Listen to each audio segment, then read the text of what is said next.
It has been 2 days since we poured this soap into these molds, so I'm about to cut it. You'll see what I use to cut it. You don't need a soap cutter. You can use whatever you have on hand. Some people use a cheese slicer, a wire cheese slicer on a cutting board. Others will use just block soap slicers that has a piano wire. A knife. You can cut it with something as simple as a knife.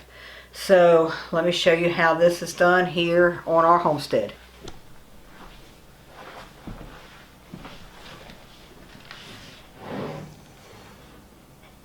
Alright, I did the tops of this soap 2 different ways. That first batch, if you remember right, it got a little hard on me. So what we're going to do is we're just going to loosen up the edges of this. Now when I push this out, if it's still sticky on the bottom, I'll just put it back in here because it's not quite ready. But I don't think it's going to be. No, it's not.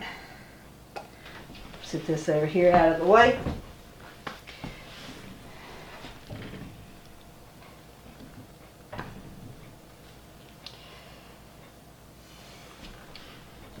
Now just take this and I line it up so that that wire gets just a little bit of both sides.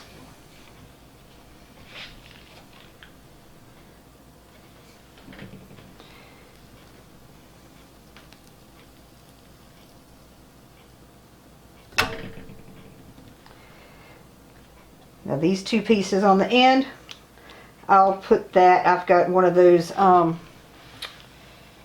little bags in the shower, nylon bag that you can put your soap pieces, ends and pieces in. I'll use this, but I do have to let this cure. All this soap has to still cure. And it has to cure for 6 weeks before we can use it. And the reason being is the lye still has to neutralize. Now I've got this wire rack here that we're going to set all the soap on. And without it touching, it can't be touching. So it can get airflow all the way around and let this cure. Some people will go 4 weeks. I prefer to be safer and go 6 weeks. I've never had a problem with 4 weeks, but I'd rather not take that chance. Now this one is one that I swirled the top on. So it's not going to clean any different. It's not going to smell any better. It's just a little fancier. And like I said, the only reason I did that is because it was clumpy on top. And with it being clumpy, it wasn't all that pretty to look at. So, alright, same thing. Line it up so it just gets the ends.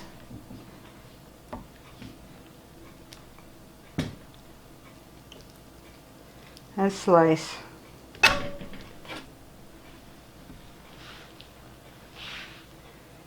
So this piece is all swirled on top. Now what we're going to do, we're just going to continue to cut all this soap until it's all on here, and then John will take it downstairs tomorrow.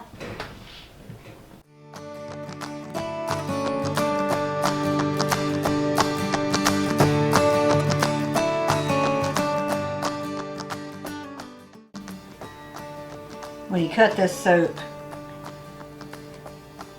the smell of that tea tree oil just comes right through, and this room's just going to smell like tea tree for days. Which is okay. It's a good smell.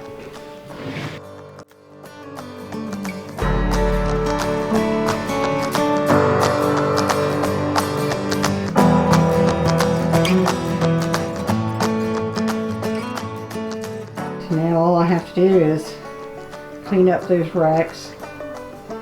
There is 66 bars there. I made 6 loaves. This cutter will cut 11 bars out of each loaf. So 66 bars, that'll last me a while.